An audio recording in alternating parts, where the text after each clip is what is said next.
नमस्कार दोस्तों, पढ़ छत्तीसगढ़ क्लासेस में आप सभी का एक बार फिर से बहुत बहुत स्वागत है। दोस्तों, सब ऑडिटर एग्ज़ाम आप सभी जानते हैं 5 जुलाई 2026 को इसका एग्ज़ाम है और इस एग्ज़ाम के लिए हमारे द्वारा आप लोगों को एमसीक्यू सीरीज़ प्रोवाइड कराया जा रहा है इस एग्ज़ाम के सिलेबस के अकॉर्डिंग। उम्मीद करता हूँ आप सभी की तैयारी पूर्ण हो चुकी होगी और आपने हमारे द्वारा जो प्रोवाइड किया गया है जितने भी क्लासेस हैं सब आपने देख लिया होगा। आज का जो ये वीडियो है दोस्तों, ये क्लास नंबर 20 है, ठीक है। और इसमें हम लोग देखेंगे आपका सब ऑडिटर मॉडल एग्जाम पेपर 3, मतलब कि आपका ये मॉडल पेपर तीसरा है दोस्तों। इससे पहले मैंने 2 मॉडल पेपर आपको और दिया है। फुल लेंथ है, ये पूरा 100 प्रश्न पर आधारित है, आपके सिलेबस पर आधारित है दोस्तों, ठीक है। तो इससे पहले 2 मॉडल पेपर और मैंने आपको दिया है, यदि आपने नहीं देखा है तो उसे देख लेंगे। और मैंने आप लोगों को 19 क्लासेस प्रोवाइड किया है टोटल, जिसमें हम लोग लगभग 1000 से अधिक प्रश्न डील कर चुके हैं अभी तक, ठीक है। इन वीडियोस के पीडीएफ को यदि आप प्राप्त करना चाहते हैं तो आप लोग हमारे व्हाट्सएप नंबर 8962530503 पर मैसेज करके पीडीएफ को खरीद सकते हैं दोस्तों, ठीक है। इसकी कीमत मात्र 99 रुपये है। जो भी लोग परचेस करना चाहते हैं रिवीजन के लिए, या जो लोग नहीं पढ़ पाए हैं अभी तक, वो लोग पीडीएफ के माध्यम से प्रिंट आउट निकाल के पढ़ना चाहते हैं, वो यहाँ से परचेस करके प्राप्त कर सकते हैं दोस्तों। चलिए तो शुरुआत करते हैं दोस्तों आज के पहले प्रश्न के साथ। देखिए, भाग 1 में यहाँ पर बताया गया है आपका वित्तीय लेखांकन एवं उन्नत कॉर्पोरेट खाते। प्रश्न क्रमांक 1 से 30 तक इनकी संख्या रहेगी दोस्तों, ठीक है। सीजीपीएफएम ऑडिटर में आया हुआ ये प्रश्न देखिए। पहला प्रश्न, चालू व्यवसाय की अवधारणा गोइंग कंसर्न कॉन्सेप्ट के अनुसार व्यवसायिक परिसंपत्तियों को किस मूल्य पर दर्ज किया जाता है। चालू व्यवसाय की अवधारणा गोइंग कंसर्न कॉन्सेप्ट के अनुसार व्यवसायिक परिसंपत्तियों को किस मूल्य पर दर्ज किया जाता है। वर्तमान बाजार मूल्य पर, ऐतिहासिक लागत घटाव संचित मूल्य हाश बुक वैल्यू पर, केवल परिसमापन मूल्य पर या प्रतिस्थापन मूल्य पर, ठीक है। मैं शुरुआत में आपको बता देता हूं, जितने भी हम लोग प्रश्न कर रहे हैं दोस्तों, वो किसी न किसी आपके ऑडिटर सब ऑडिटर एग्जाम्स में आए हुए प्रश्नों को यहाँ पे डील कर रहे हैं। 90% आपका ये प्रश्न पत्र उसी पर ही सेट है। दूसरी बात, जो 10% है जो संभावित प्रश्न आ सकते हैं, उसे भी मैं आपको यहाँ पे करा रहा हूँ, ठीक है।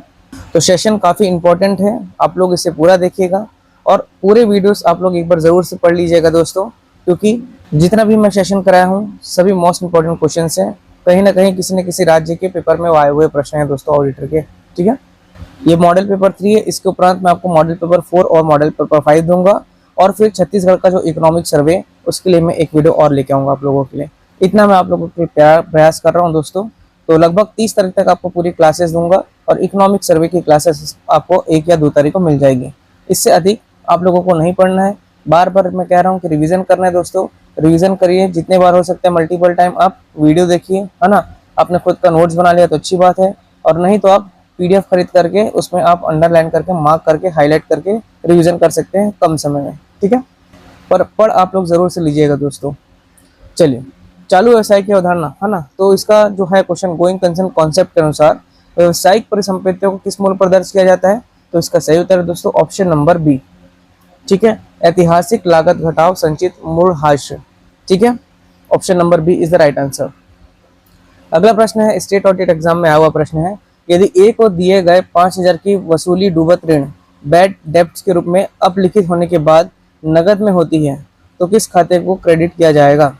यदि ए को दिया गया 5000 की जो वसूली डूबत ऋण है ना, बैड डेब्ट्स, इसके रूप में अपलिखित होने के बाद नगद में होती है, ठीक है, तो किस खाते को क्रेडिट किया जाएगा। ए का व्यक्तिगत खाता, डूबत ऋण खाता, डूबत ऋण वसूली खाता या लाभ हानि का खाता। ऑप्शन नंबर सी सही है दोस्तों, डूबत ऋण आपका वसूली खाता, बैड डेब्ट्स रिकवर्ड अकाउंट, ठीक है। ज्यादा यहाँ पे डिटेलिंग में आपको नहीं करा रहा हूँ, कम समय है इसलिए फटाफट क्वेश्चन एंड आंसर्स कर रहे हैं दोस्तों। इससे पहले मैं जितनी क्लासेस दी उसमें आप लोगों को बहुत डिटेलिंग से समझाया हूँ ऑलरेडी। वीडियो नहीं देखा है आपने तो प्लीज वो वीडियो देख लीजिएगा। नेक्स्ट, ऑडिटर के एग्जाम में आया हुआ प्रश्न, पुस्तक पालन बुक कीपिंग का मुख्य उद्देश्य क्या है। वित्तीय लेन देन के सही और पूर्ण रिकॉर्ड बनाए रखना, व्यवसाय के वित्तीय परिणामों का विश्लेषण करना, कर योग्य आय की गणना करना, भविष्य के लिए बजटीय अनुमान तैयार करना। सही उत्तर है दोस्तों वित्तीय लेन देन के सही और पूर्ण रिकॉर्ड बनाए रखना, ऑप्शन नंबर ए। नेक्स्ट है, निम्नलिखित में से कौन सा एक अस्थगित राजस्व व्यय डिफर्ड रेवेन्यू एक्सपेंडिचर का सही सटीक उत्तर है, उदाहरण है। ऑप्शन है, नए कारखाने के भवन का निर्माण, एक नए उत्पाद को बाजार में लॉन्च करने के लिए किया गया भारी विज्ञापन व्यय, पुरानी मशीनरी की मरम्मत पर किया गया वार्षिक खर्च या फिर माल की डिलीवरी के लिए चुकाया गया भाड़ा। तो इसका सही उत्तर है दोस्तों, एक नगद उत्पाद को बाजार में लॉन्च करने के लिए किया गया भारी विज्ञापन व्यय। ठीक है, चलिए अगला प्रश्न देखते हैं। यदि तलपट जो ट्रायल बैलेंस है इसका मिलान नहीं होता है तो अस्थायी रूप से अंतर की राशि को किस खाते में स्थानांतरित किया जाता है। यदि तलपट का जो आपका मिलान कर रहे हैं, मिलान नहीं हो रहा है वो, तो जो आपका अस्थायी रूप से अंतर आ रहा है जो, उसकी राशि को किस खाते में स्थानांतरित किया जाएगा। लाभ हानि के खाते, सस्पेंस के अकाउंट में, पूंजी के खाता में या आरक्षित खाते में। तो सही उत्तर है दोस्तों उचित खाते, जो आपका उच्चंत खाता जो होता है, सस्पेंस अकाउंट होता है उसमें। ठीक है, नेक्स्ट है मूल्यह्रास, डेप्रिसिएशन लगाने की जो शेष पद्धति है, घटत शेष पद्धति है, डिमिनिशिंग बैलेंस मेथड में मूल्यह्रास की राशि क्या होगी। हर साल समान घटेगी, हर साल घटती जाएगी, या फिर हर साल बढ़ती जाएगी, या परिसंपत्तियों के जीवन काल के अनुसार शून्य हो जाएगी। पहला ऑप्शन हर साल समान रहती है, तो इसका सही उत्तर है दोस्तों हर साल घटते जाती है, ऑप्शन नंबर बी। ठीक है, मूल्यह्रास में लगने वाली जो घटती शेष पद्धति होता है, डिमिनिशिंग बैलेंस मेथड, डिमिनिशिंग मतलब छोटा होना होता है। ठीक है, तो मूल्यह्रास की राशि भी क्या होगी, कम होगी, हर साल क्या होगी, इसका घटते जाएगी। नेक्स्ट है स्टेट अकाउंटेंट बैंक समाधान विवरण BRS मुख्य रूप से किसके द्वारा तैयार किया जाता है। बैंक के क्लर्क के द्वारा, व्यवसाय के लेखाकार के द्वारा, वैधानिक अंकेक्षक के द्वारा, लेनदारों के द्वारा। सही उत्तर है दोस्तों ऑप्शन नंबर बी, व्यवसाय के लेखाकार अकाउंटेंट के द्वारा। अगला प्रश्न है, यदि रोकड़ बही कैश बुक के अनुसार अनुकूल शेष डेबिट बैलेंस 10,000 है और 2,000 का चेक बैंक में जमा किया गया परंतु पासबुक में दर्ज नहीं हुआ, तो पासबुक का शेष क्या होगा यहाँ पर। अब सभी जो बता सकते हैं 8,000 रुपये, ऑप्शन नंबर बी। ठीक है, नेक्स्ट है किसी साझेदारी, देखिए ज्यादा न्यूमेरिकल क्वेश्चंस के पीछे नहीं भागेगा, आप लोग बता रहा हूँ, जो टू द पॉइंट आपको कॉन्सेप्ट के हिसाब से समझ में आ रहा है उसको आप लगाते जाइएगा, क्योंकि न्यूमेरिकल क्वेश्चंस की संख्या उतनी ज्यादा अधिक नहीं रहेगी, 5-6 क्वेश्चन आपको देखने को मिलेगा। नेक्स्ट है किसी साझेदारी फर्म के पुनर्गठन के समय, रिकॉन्स्टिट्यूशन के समय, किसी साझेदारी पार्टनरशिप के फर्म के पुनर्गठन के समय संपत्ति और दायित्वों के पुनर्मूल्यांकन पर होने वाला जो लाभ या हानि के साझेदारों के बीच किस अनुपात में बांटा जाता है। समान अनुपात, नए लाभ के विभाजन अनुपात, पुराने लाभ के विभाजन अनुपात, या उनकी पूंजी के अनुपात। सही तरह दोस्तों पुराने लाभ विभाजन अनुपात, ऑप्शन नंबर सी। अगला प्रश्न है सीजी व्यापम AAO, इसमें आया हुआ प्रश्न है, पूंजीगत आरक्षित कोष कैपिटल रिजर्व का निर्माण सामान्यतः निम्नलिखित में से किससे होता है। पूंजीगत आरक्षित कोष कैपिटल रिजर्व का निर्माण सामान्यतः निम्नलिखित में से किससे होता है। नियमित व्यावसायिक बिक्री से प्राप्त लाभ से, अंशों के जब्तीकरण और पुनर्निवेश पर प्राप्त लाभ से, सामान्य आरक्षित कोष के हस्तांतरण से, या स्टॉक के अधिमूल्यांकन से। सही उत्तर दोस्तों अंशों के जब्तीकरण और पुनर्निवेश पर प्राप्त लाभ से, ऑप्शन नंबर बी। ठीक है, नेक्स्ट है कंपनी अधिनियम 2013 की अनुसूची 3 किससे संबंधित है। कंपनी अधिनियम 2013 का अनुसूची जो 3 है वह किससे संबंधित है। निदेशकों की योग्यता, वित्तीय विवरण अर्थात balance sheet, profit and loss का प्रारूप, अंकेक्षण के नियम, या अंशों का आवंटन। सही तरह दोस्तों वित्तीय विवरण, बैलेंस शीट का प्रारूप, ठीक है, और प्रॉफिट एंड लॉस का प्रारूप। नेक्स्ट है जब अंशों को जब्त किया जाता है, जब आपके जो शेयर्स उसको जब्त किया जाता है तो अंश जब्ती खाता, शेयर फॉरफीचर अकाउंट का अंतिम क्रेडिट शेष बैलेंस शीट में कहाँ दिखाया जाएगा। चालू दायित्व के अंतर्गत, चुकती पूंजी के साथ जोड़ करके, पूंजीगत संचय के अंतर्गत अलग से, या संपत्ति पक्ष में विविध व्यय के रूप में। सही तरह दोस्तों चुकता पूंजी के साथ जोड़ करके, अंडर सब्सक्राइब, या फिर पेड अप कैपिटल के अंदर। ओके, नेक्स्ट है ऋण पत्र premium on redemption of debentures खाता किस प्रकृति का खाता होता है। ऋण पत्र premium on redemption of debentures खाता किस प्रकृति का होता है। व्यक्तिगत खाता, वास्तविक खाता, नाममात्र का खाता, या प्रतिनिधि का व्यक्तिगत खाता। सही उत्तर दोस्तों प्रतिनिधि व्यक्तिगत खाता, ऑप्शन नंबर डी। ठीक है, नेक्स्ट है लेखांकन मानक 3 अकाउंटिंग स्टैंडर्ड 3 मुख्य रूप से किससे संबंधित है। मूल्यह्रास लेखांकन, इन्वेंट्री का मूल्यांकन, नगद प्रवाह विवरण, या अमूर्त संपत्तियों का लेखांकन। सही उत्तर है दोस्तों नगद प्रवाह विवरण, cash flow statement, accounting standard 3। Next है एक समेकित balance sheet, consolidated balance sheet तैयार करते समय अल्पसंख्यक हित मॉनेटरी इंटरेस्ट में शामिल होता है।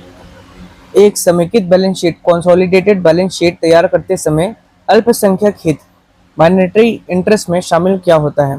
सहायक कंपनी के शेयर पूंजी और लाभों में बाहरी शेयर धारकों का हिस्सा, केवल मूल्य कंपनी के आरक्षित कोष, सहायक कंपनी के कुल ऋण या ख्याति की कुल राशि।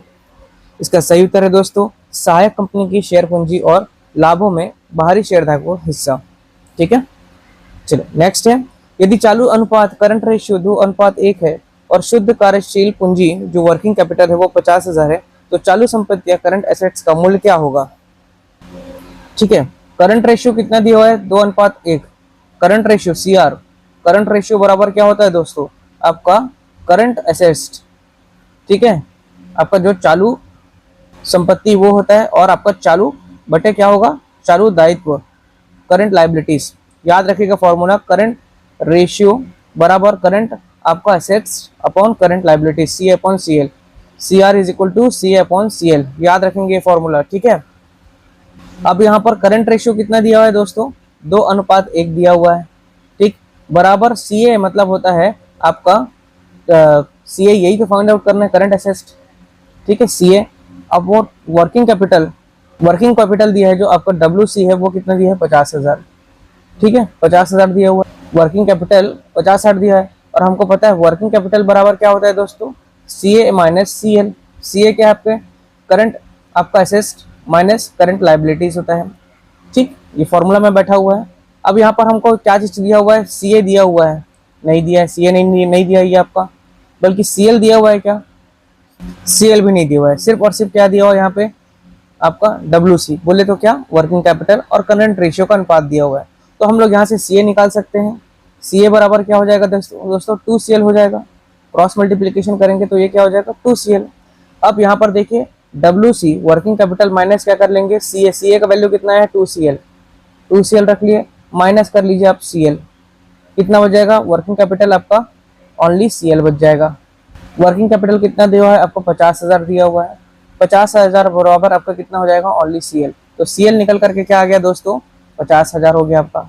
ठीक, और जब आप CL निकल गया कितना 50,000, तो अब आपका CA भी निकल सकता है, तो CA बराबर क्या हो जाएगा 2CL, तो 2 इंटू क्या कर लेंगे 50,000, कितना हो जाएगा CA बराबर आपका करंट एसेट्स का वैल्यू कितना हो जाएगा 1 लाख रुपए हो जाएगा।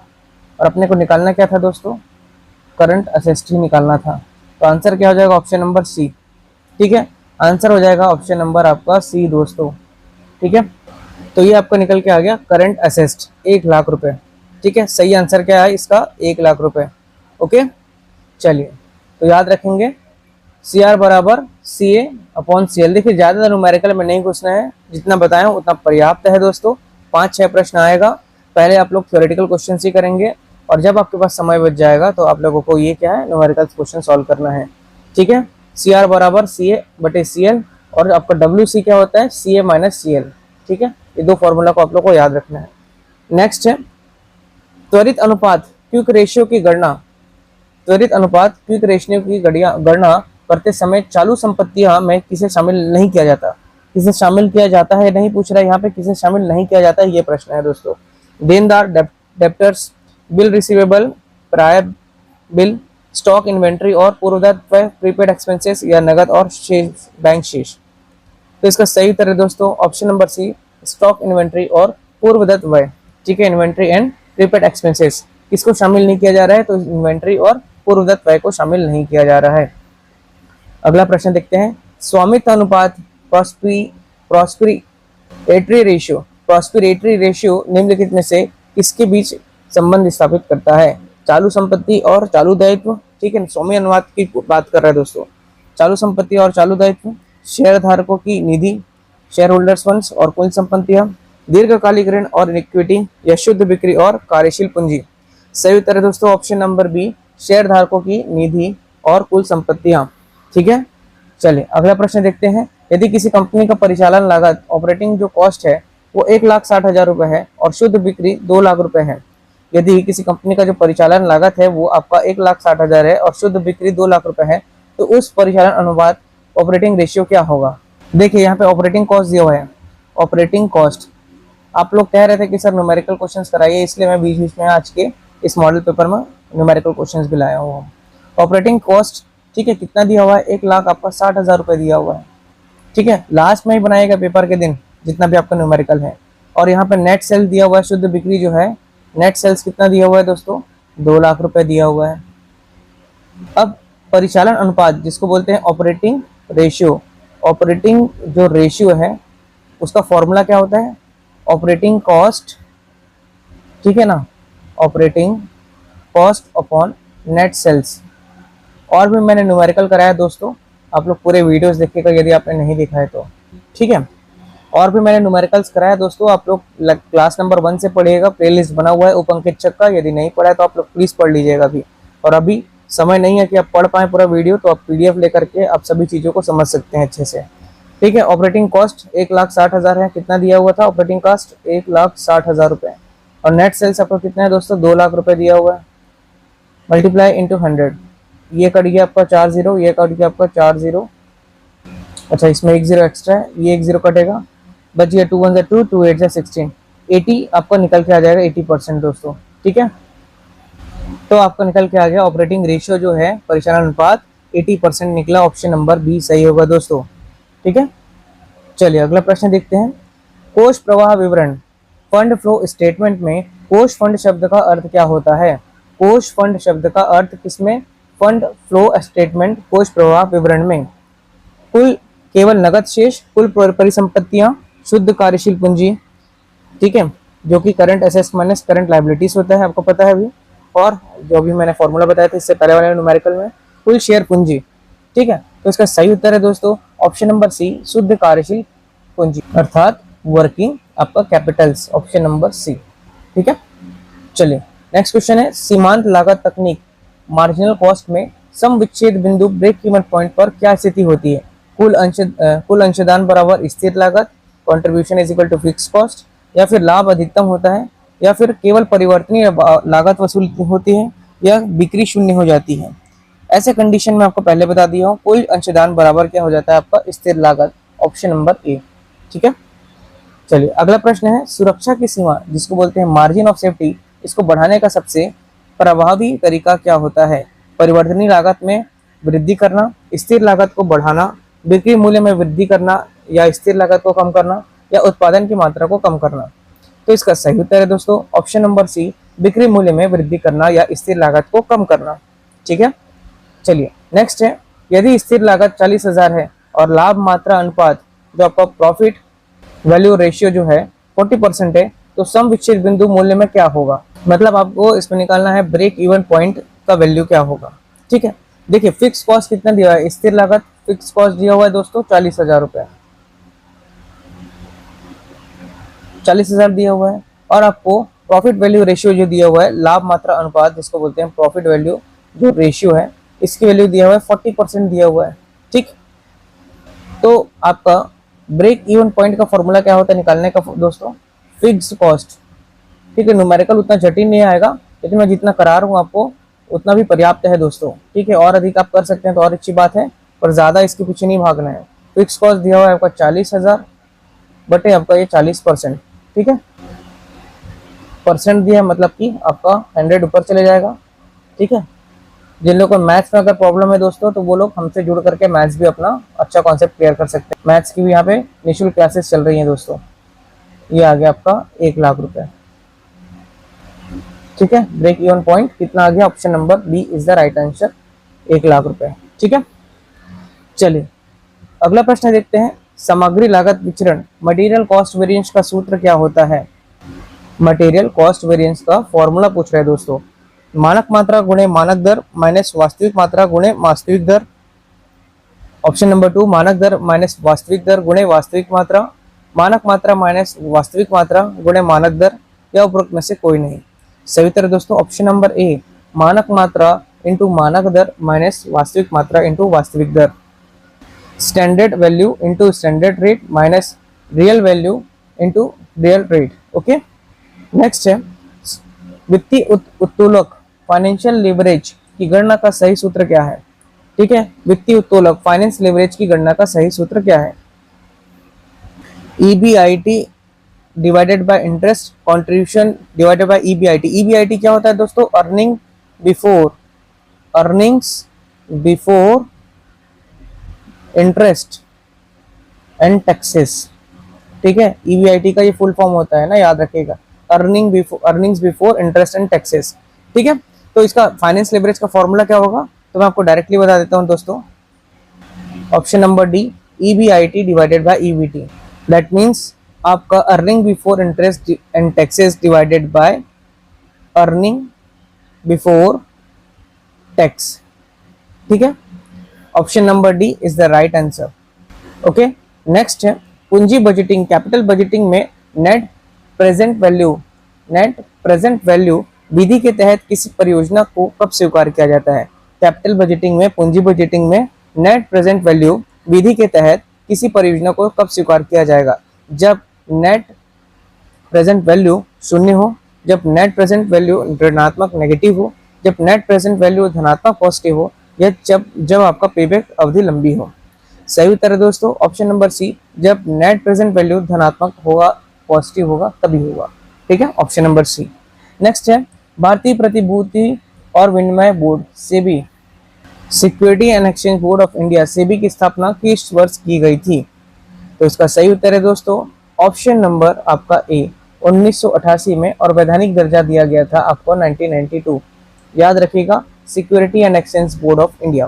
ठीक है, नेक्स्ट है मानकीकृत स्टैंडर्डाइज्ड भारतीय लेखा मानक, इंडियन और अकाउंटिंग स्टैंडर्ड किसके द्वारा अधिसूचित किया जाता है।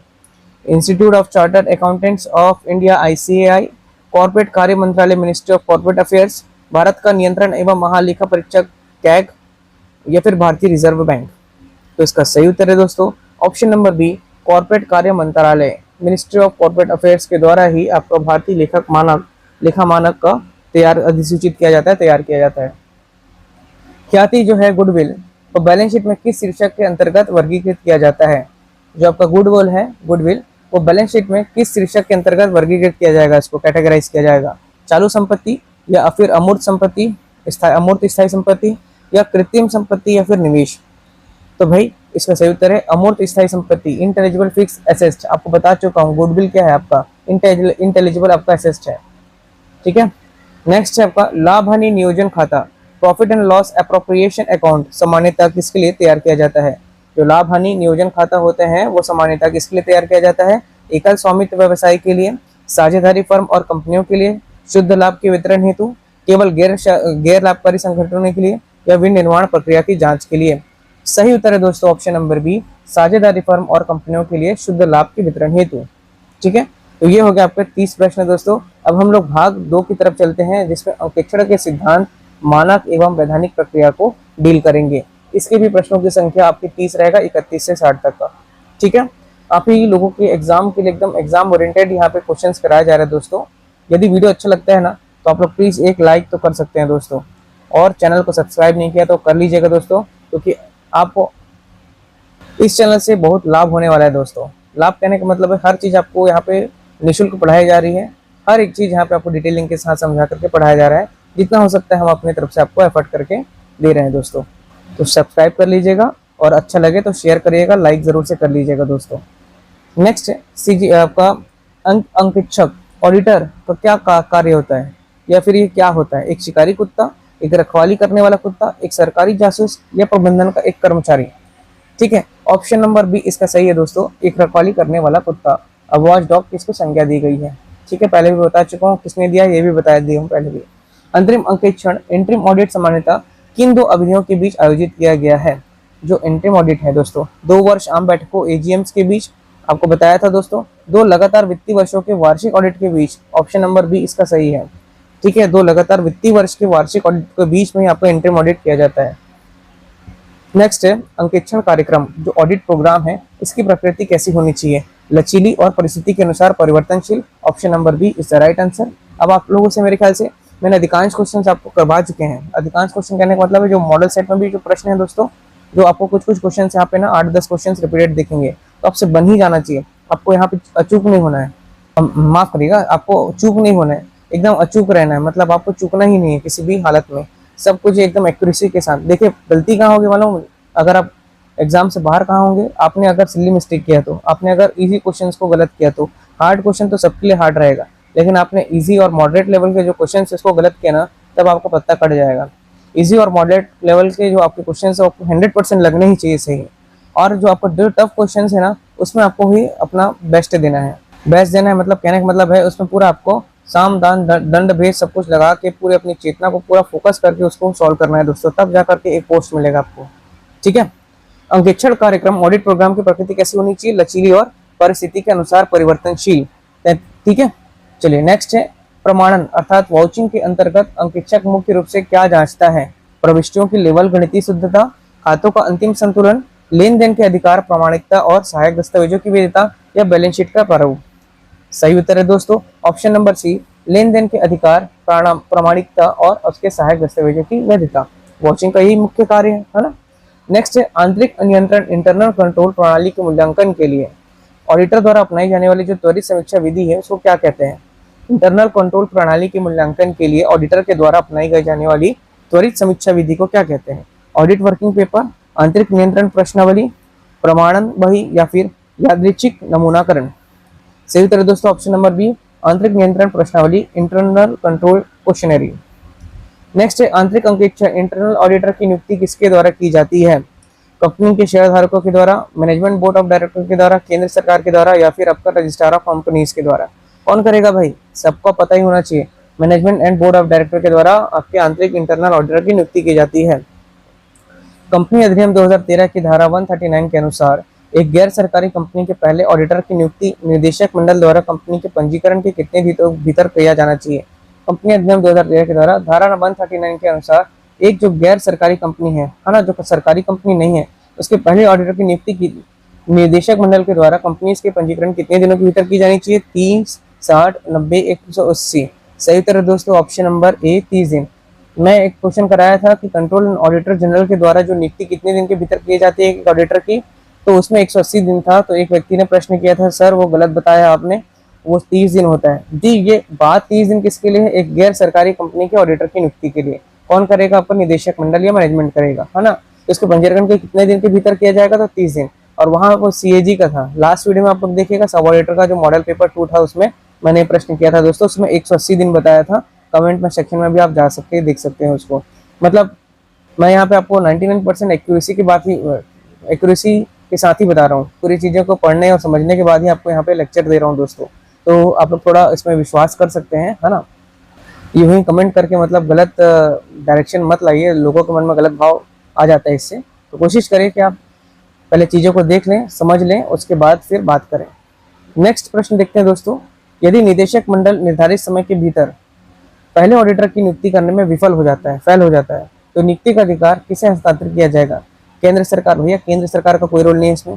कंपनी के सदस्यों शेयरधारकों की असाधारण आम बैठक में EGM के द्वारा। यही सही उत्तर है दोस्तों। ठीक है, ऑप्शन नंबर बी।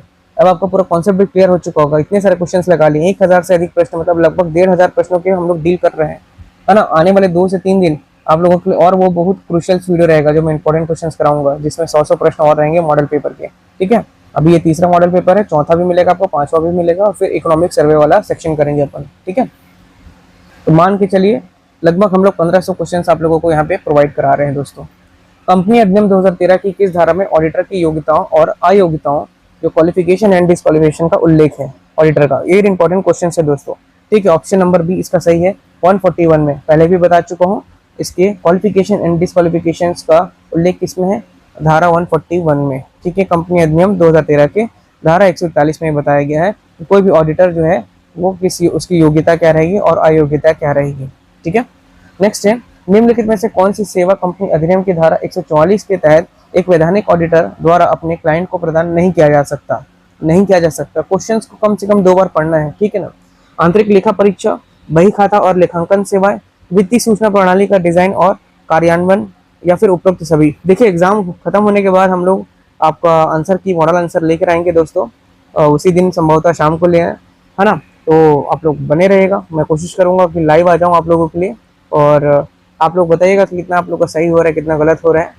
खैर अभी परीक्षा के लिए 1 सप्ताह का समय है, पर मेरे को मैं एगर रहूंगा, मतलब काफ़ी इंटरेस्ट रहेगा मेरे को कि आप लोगों का पेपर कैसे गया, किस प्रकार से गया, बात करेंगे उस दिन भी। ठीक है, अभी देखते हैं यहाँ पे धारा 144 के तहत एक वैधानिक ऑडिटर द्वारा अपने क्लाइंट को प्रदान नहीं किया जा सकता क्या? आंतरिक लेखा परीक्षा, बही खाता और लेखांकन सेवाएं, वित्तीय सूचना प्रणाली का डिजाइन और कार्यान्वयन, या फिर उपरोक्त सभी।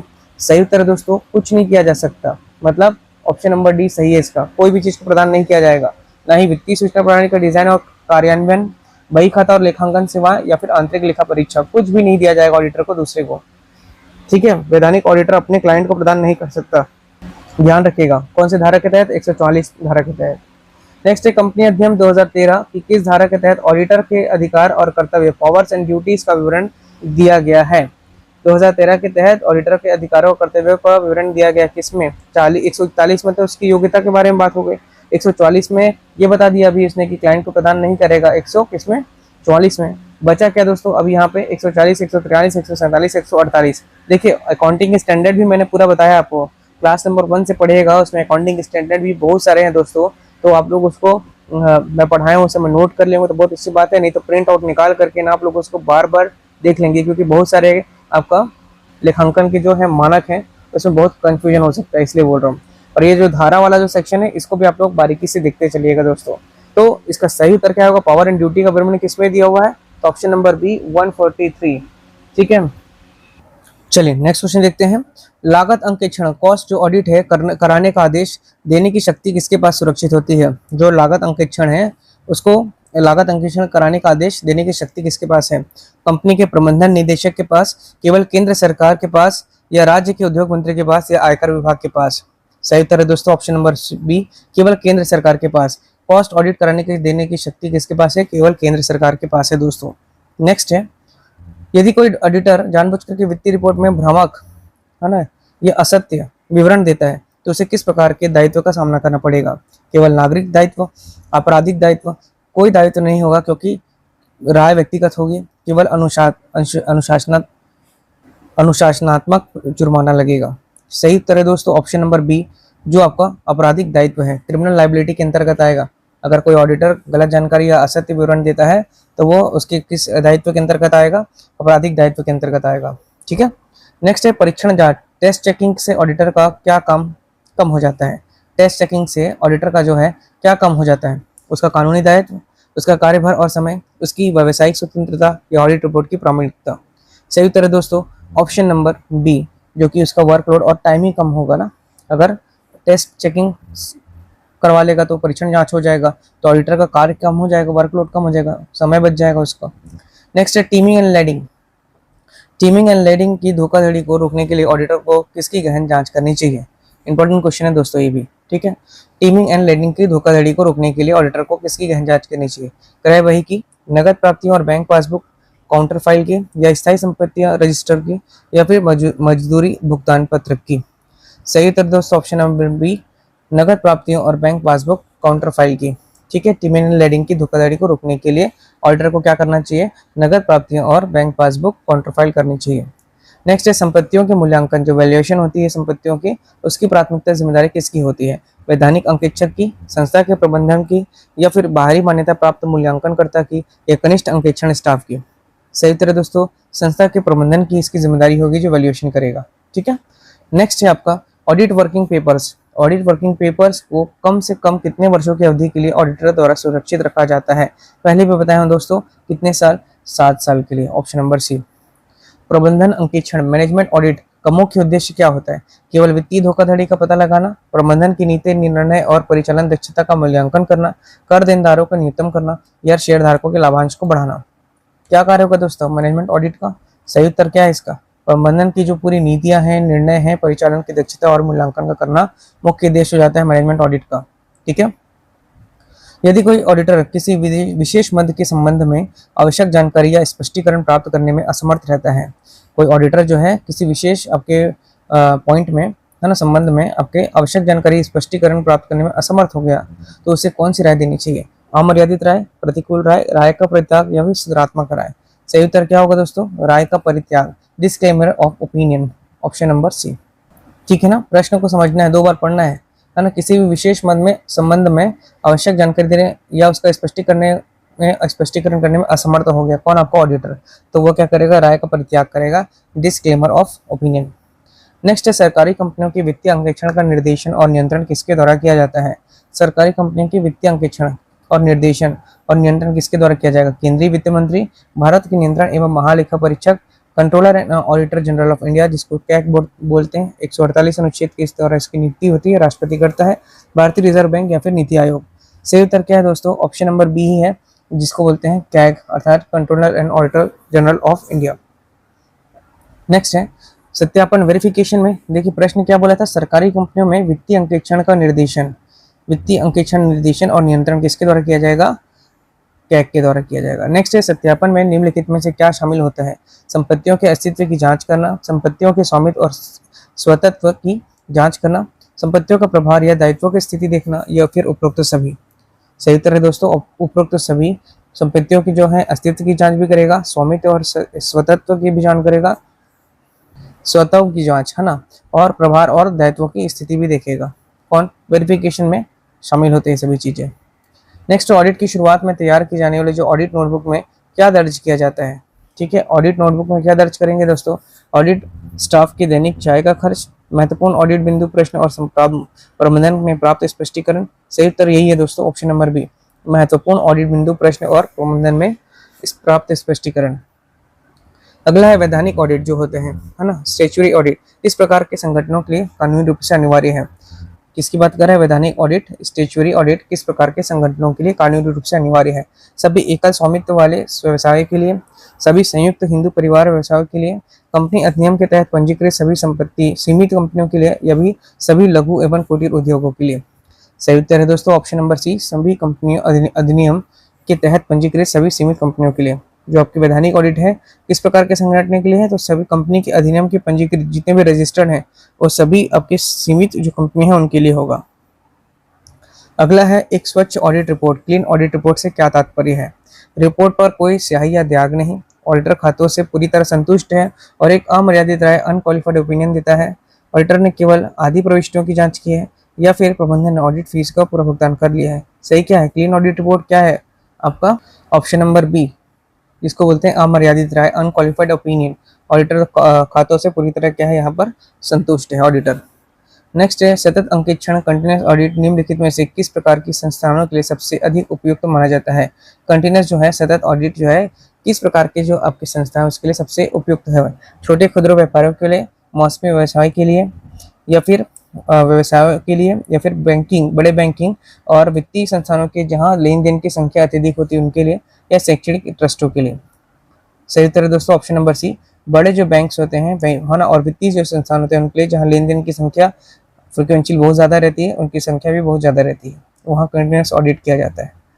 अंकेक्षण आश्वासन मानक, ठीक है, AAS1 इसका वर्तमान जिसको स्टैंडर्ड अकाउंटिंग आपका अकाउंटिंग स्टैंडर्ड 200 मुख्य रूप से किससे संबंधित है? ऑडिट रिपोर्ट का प्रारूप, वित्तीय विवरणों के ऑडिट के समग्र उद्देश्य और स्वतंत्रता, धोखाधड़ी की जांच या लागत रिकॉर्ड का प्रारूप। सही तरह दोस्तों ऑप्शन नंबर बी, वित्तीय विवरणों के ऑडिट के समग्र उद्देश्य एवं स्वतंत्रता। अगला है आंतरिक निरीक्षण जो इंटरनल चेक किसका एक अभिन्न अंग माना जाता है? इंटरनल चेक, बाहरी अंकेक्षण का, आंतरिक नियंत्रण, इंटरनल कंट्रोल की समग्र प्रणाली का। सही उत्तर तो दोस्तों यही है, इंटरनल चेक किसका होगा? इंटरनल कंट्रोल की समग्र प्रणाली का। नेक्स्ट है मजदूरी भुगतान वेजेस पेड का प्रमाणन के लिए, है ना, सबसे महत्वपूर्ण सहायक दस्तावेज क्या है? क्रेडिटर का चालन, मजदूरी पत्रक, वेजेस शीट और बैंक स्टेटमेंट, क्रय आदेश पत्र या फिर शेयर प्रमाण पत्र। सही उत्तर है दोस्तों ऑप्शन नंबर बी, मजदूरी पत्रक, वेजेस शीट और बैंक स्टेटमेंट। ठीक है, नेक्स्ट है यदि वित्तीय विवरण में किए गए प्रकटीकरण भ्रामक और पूर्णतः गलत है, यदि वित्तीय विवरण में किया गया जो प्रकटीकरण है भ्रामक है और पूर्णतः गलत है तो ऑडिटर को कौन सी राय देनी चाहिए? सकारात्मक राय, या फिर मर्यादित राय जो क्वालिफाइड ओपिनियन होते हैं, या प्रतिकूल राय, या फिर कोई राय नहीं देनी चाहिए? क्या देगा इसमें दोस्तों? Option number C, adverse opinion, प्रतिकूल राय। Option number C is the right answer. क्या एक वैधानिक अंकेक्षक स्टैट्यूटरी ऑडिटर कंपनी का सामान्य शेयरधारक हो सकता है? हाँ, किसी भी सीमा तक अंश रख सकता है, नहीं वह पूर्णतः अयोग्य हो जाता है। फेस वैल्यू 1 लाख से अधिक के अंश होने पर वित्तीय हित के कारण प्रतिबंधित है या प्रतिबंध है, केवल प्रबंधन की अनुमति से अंश रखता है, या फिर हाँ यदि वह मानद ऑडिटर है। तो इसका सही उत्तर है दोस्तों ऑप्शन नंबर बी, नहीं वह पूर्णतः अयोग्य हो जाता है। ठीक है, चलिए अगला भाग जो है आपका भाग प्रत्यक्ष एवं वस्तु कर सेवा। अच्छा, हमारे टाइपिस्ट ने इसको भी ऐड कर दिया, इसको मना किया गया था, उसके बावजूद भी इन्होंने टैक्स को डाल दिया दोस्तों। प्रश्न नंबर 80 तक इसकी संख्या थी। हाँ, चलिए यहाँ पर देखिए दोस्तों, ठीक है, भाग डायरेक्ट डी में आ जाते हैं 81 प्रश्न से। व्यापारिक संनियम, कंपनी कानून एवं व्यावसायिक प्रशासन। देखिए प्रश्न है, भारतीय अनुबंध अधिनियम 1872 के तहत एक वैध अनुबंध के लिए सबसे आवश्यक तत्व क्या है? भारतीय अनुबंध अधिनियम 1872 के तहत जो आपका एक वैध है अनुबंध के लिए सबसे आवश्यक तत्व क्या होता है? लिखित रूप में होना, गवाहों की उपस्थिति, स्वतंत्र सहमति और वैध प्रतिफल या स्टाम्प पेपर का पंजीकरण। इसका सही उत्तर है दोस्तों ऑप्शन नंबर सी, स्वतंत्र सहमति और वैध प्रतिफल। ठीक है, चलिए नेक्स्ट है, अनुबंध करने की क्षमता जो कैपेसिटी टू कॉन्ट्रैक्ट के लिए अंतर्गत निम्नलिखित में से कौन सा अनुबंध करने के लिए योग्य माना जाता है? एक आवश्यक माइनर व्यक्ति, एक स्वस्थ मस्तिष्क का वयस्क व्यक्ति, या कानून द्वारा अयोग्य घोषित व्यक्ति, या अत्यधिक नशे में धुत व्यक्ति। सही उत्तर है दोस्तों ऑप्शन नंबर बी, एक स्वस्थ मस्तिष्क का वयस्क व्यक्ति। ठीक है, नेक्स्ट, एक अवयस्क के साथ किया गया समझौता पूर्णतः शून्य होता है। ये सिद्धांत किस प्रसिद्ध ऐतिहासिक मामले में प्रतिपादित किया गया था? ऑप्शन नंबर क्या है इसका सही? ए मोहबरी बीबी बनाम धर्मोदास घोष। ठीक है, क्षतिपूर्ति के अनुबंध कॉन्ट्रैक्ट ऑफ इंडेमेनिटी में कितनी पार्टियां होती हैं? 2 पार्टियां, 3 पार्टियां, 4 पार्टियां, केवल 1 पार्टियां। सही उत्तर है ऑप्शन नंबर ए, 2 पार्टियां होती है दोस्तों, कॉन्ट्रैक्ट ऑफ इंडेमेनिटी। ठीक है, इंडेमनिटी। नेक्स्ट है, वस्तु विक्रय अधिनियम 1930 के अनुसार आश्वासन वारंटी क्या है? अनुबंध के मुख्य उद्देश्य के लिए एक अनिवार्य शर्त, अनुबंध के मुख्य उद्देश्य के लिए एक संपार्श्विक सहायक शर्त, या केवल एक मौखिक वादा, या विक्रेता द्वारा दिया गया लिखित गारंटी पत्र। सही उत्तर दोस्तों ऑप्शन नंबर बी, अनुबंध के मुख्य उद्देश्य के लिए एक पार्श्विक अर्थात आपका सहायक शर्त। ठीक है, नेक्स्ट है, पर क्रमय लिखित अधिनियम 1881 नेगोशिएबल इंस्ट्रूमेंट्स एक्ट की धारा 138 धारा मुख्य रूप से किससे संबंधित है? विनिमय बिल की स्वीकृति, खाते में पर्याप्त कोष न होने के कारण चेक का अनादरण, या प्रतिज्ञता पत्र का प्रारूप, या हुंडी का नियम। सही उत्तर ऑप्शन नंबर बी, खाते में पर्याप्त कोष न होने के कारण चेक का अनादरण। एक सार्वजनिक कंपनी पब्लिक लिमिटेड कंपनी के गठन के लिए न्यूनतम कितने सदस्यों की आवश्यकता होती है? 2, 3, 5, 7। मैं आपको पहले भी बता चुका हूँ, ऑप्शन नंबर डी सही है, 7। कंपनी का सबसे महत्वपूर्ण आधारभूत दस्तावेज कौन सा है जो उसकी बाहरी बुनियादी के साथ संबंधों और शक्तियों की सीमाओं को तय करता है? पार्षद अंतर नियम, पार्षद सीमा नियम, विवरण पत्रिका, या व्यापार प्रारंभ का प्रमाण पत्र। सही उत्तर है दोस्तों ऑप्शन नंबर बी, पार्षद सीमा नियम, मेमोरेंडम ऑफ एसोसिएशन। नेक्स्ट है, कंपनी के आंतरिक प्रबंधन और नियमों का संचालन किस दस्तावेज के माध्यम से होता है? पार्षद सीमा नियम, पार्षद अंतर नियम, सावधि बही, या वार्षिक रिपोर्ट। सही है आंसर ऑप्शन नंबर बी, पार्षद अंतर नियम, आर्टिकल्स ऑफ एसोसिएशन। नेक्स्ट है, कंपनी अधिनियम 2013 के अनुसार एक प्राइवेट लिमिटेड कंपनी में सदस्यों की अधिकतम सीमा कितनी हो सकती है? तो प्राइवेट में आपको बताया था 200, है ना, वर्तमान कर्मचारियों को छोड़ करके। अगला प्रश्न है, एक सार्वजनिक लिमिटेड कंपनी में स्वतंत्र निदेशकों जो इंडिपेंडेंट डायरेक्टर्स की न्यूनतम संख्या कुल निदेशकों की कितनी होनी चाहिए? बढ़िया प्रश्न है दोस्तों, है ना, ऑप्शन नंबर 20 का सही है, कम से कम 1/3 होना चाहिए। ठीक है, 2 वार्षिक आम बैठक एजीएम्स के बीच अधिकतम कानूनी अंतर कितनी हो सकती है? 6 महीना, 12 महीना, 15 महीना, 18 महीना। सही उत्तर दोस्तों ऑप्शन नंबर सी, 15 महीना होना चाहिए। ठीक है, नेक्स्ट है क्वेश्चन, बोर्ड ऑफ डायरेक्टर्स की बैठक बुलाने के लिए न्यूनतम कितने दिनों का लिखित नोटिस देना अनिवार्य है? इंपॉर्टेंट क्वेश्चन है दोस्तों ये भी, है ना। बोर्ड ऑफ डायरेक्टर्स की की बैठक बुलाने के लिए न्यूनतम कितने दिनों के लिखित नोटिस देना अनिवार्य है? तो इसका आंसर सही है दोस्तों ऑप्शन नंबर बी, 7 दिन। ठीक है, नेक्स्ट है, कॉर्पोरेट सामाजिक जिम्मेदारी CSR के कंपनी नियम अधिनियम 2013 की किस धारा के तहत अनिवार्य किया गया है? कॉर्पोरेट सामाजिक जिम्मेदारी जो है ये इनका जो नियम है ये कंपनी अधिनियम 2013 के किस धारा में बताया गया है? 134, 35, 138, 149। सही उत्तर है दोस्तों ऑप्शन नंबर बी, 135 में बताया गया है। ठीक है, नेक्स्ट है, इनसाइडर ट्रेडिंग का संबंध मुख्य रूप से किससे है? कारखाने के भीतर माल बेचने से, गुप्त आंतरिक वित्तीय सूचनाओं के आधार पर शेयर बाजार में अवैध रूप से अंशों का व्यापार करने से, अंतर्राष्ट्रीय व्यापार संधियों से, या अंतर्विभागीय स्थानांतरण से। सही उत्तर है दोस्तों ऑप्शन नंबर बी, गुप्त आंतरिक वित्तीय सूचनाओं के आधार पर शेयर बाजार में अवैध रूप से अंशों का व्यापार करने से। उपभोक्ता संरक्षण अधिनियम 2019 के अनुसार राज्य आयोग स्टेट जो कमीशन है कितने मूल्य तक के मामलों की सुनवाई कर सकता है? 50 लाख से 2 करोड़, 1 करोड़ से 10 करोड़, 20 लाख से 1 करोड़, या 10 करोड़ से अधिक। सही उत्तर है दोस्तों ऑप्शन नंबर बी, 1 करोड़ से 10 करोड़ के बीच तक का। नेक्स्ट है, सूचना का अधिकार अधिनियम RTI एक्ट 2005 के तहत सामान्य परिस्थितियों में लोक सूचना अधिकारी जो होता है कितने दिनों के भीतर मांगी गई जानकारी प्रदान करनी होती है उसको? इसका सही उत्तर है 30 दिन के भीतर उनको जानकारी प्रदान की जाती है। नेक्स्ट है, न्यायालय द्वारा किस कंपनी के परिसमापन वेंडिंग अप के समय संपत्तियों की वसूली की नियुक्त व्यक्ति को क्या कहा जाता है? अधिकार रिसीवर, या फिर आधिकारिक जो है आपका परिसमापक, मुख्य वित्तीय अधिकारी, या प्रशासनिक प्रबंधक। सही उत्तर है आधिकारिक परिसमापक ऑफिशियल लिक्विडेटर। नेक्स्ट है सूचना प्रौद्योगिकी अधिनियम 2000 आईटी की कौन सी धारा डिजिटल हस्ताक्षर को कानूनी मान्यता प्रदान करती है? धारा 3, धारा 5, धारा 65, धारा 67। सही उत्तर है ऑप्शन नंबर बी, धारा 65। लास्ट क्वेश्चन आज का, साझेदारी अधिनियम 1932 की किस धारा के अनुसार साझेदारी फर्म का पंजीकरण कराना अनिवार्य हो जाता है?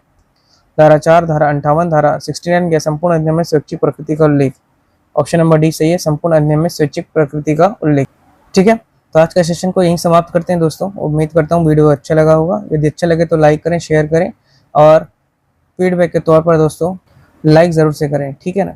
आप लोगों के लिए मॉडल पेपर 4 और मॉडल पेपर 5 मैं जल्द से जल्द लेके आऊँगा कल, है ना। और जिन्होंने भी PDF खरीदा है दोस्तों, उनको 1 लाइनर आज प्रोवाइड कर दिया जाएगा, 1 लाइनर, ठीक है, 1 लाइनर। और आपका क्लास नंबर 20 भी आज आप लोगों को दे दिया जाएगा, ठीक है। इसके बाद 2 मॉडल पेपर मैं और लेके आ रहा हूँ दोस्तों, ठीक है। मॉडल पेपर 4 और मॉडल पेपर 5 वो आप लोग ज़रूर से देखिएगा, क्योंकि उसमें बहुत ही ज़्यादा इंपॉर्टेंट क्वेश्चंस मैं कराऊंगा, ठीक है, जो परीक्षा के पॉइंट ऑफ व्यू से आपको काफ़ी लाभकारी रहेगा वो सेशन, तो ज़रूर से देखिएगा उसको। और जो भी PDF लेना चाहते हैं अभी भी बता देता हूँ, वो हमारे इस नंबर 8962530503 पर मैसेज करके PDF खरीद सकते हैं। जितने भी वीडियो हमने प्रोवाइड करा है वो सभी क्लासेस आपको मिलेगा, पूरे 20 से अधिक क्लासेस मैं आप लोग को दूंगा। उसमें 1 लाइनर भी रहेगा और सभी आपके PDFs भी रहेंगे दोस्तों, ठीक है। पढ़ते रहिए दोस्तों, और एग्जाम क्लोज है, रिवीजन अधिक से अधिक करिए। मैं बार बार कह रहा हूँ, जितना हमने पढ़ा है शुरू से अभी तक का, वो बहुत ही महत्वपूर्ण प्रश्न पढ़े हैं, है ना। तो उसको बार बार मल्टीपल टाइम रिवीजन करिए आप लोग। और 30 तारीख के बाद आपको एक्स्ट्रा नहीं पढ़ना है इकोनॉमिक सर्वे के अलावा, इतना याद रखिएगा। इकोनॉमिक सर्वे के क्लासेस में आपको लेके आऊँगा, ठीक है। और मॉडल पेपर 4 और 5 खत्म होने के बाद, मतलब कल 29 तारीख है, चौथा मिलेगा, और 30 तारीख को आपको 5वां मिलेगा, और 1 तारीख को संभवतः आप लोगों को इकोनॉमिक्स का मैं क्वेश्चंस कराऊंगा 100 से अधिक प्रश्नों को, जो कि परीक्षा के लिए बहुत ही महत्वपूर्ण साबित होगा दोस्तों, ठीक है। चलिए, तो जो लोग PDF लेना चाहते हैं, फिर से एक बार बता देता हूँ, इस नंबर पे मैसेज करेंगे, पूरा PDF मिलेगा, 1 लाइनर भी मिलेगा। मैं बार बार बताता हूँ, फिर भी उन लोग पूछते हैं कमेंट में जाकर के, सर कहाँ मिलेगा? तो इस नंबर से आप संपर्क कर सकते हैं दोस्तों। इस नंबर पर आप लोग जाइए, मैसेज करेंगे तो आप लोगों को मिल जाएगा। 8962530503 पर मैसेज करेंगे तो सभी वीडियो का PDF मिलेगा आप लोगों को, 1 लाइनर भी मिलेगा, ये मॉडल पेपर्स भी मिलेंगे, ठीक है। आंसर्स के साइड मिलेंगे, साथ मिलेंगे, आंसर साइड्स में मेंशन रहता है। चलिए, अगले वीडियो में मिलते हैं दोस्तों। जय हिंद, जय भारत, जय छत्तीसगढ़, धन्यवाद।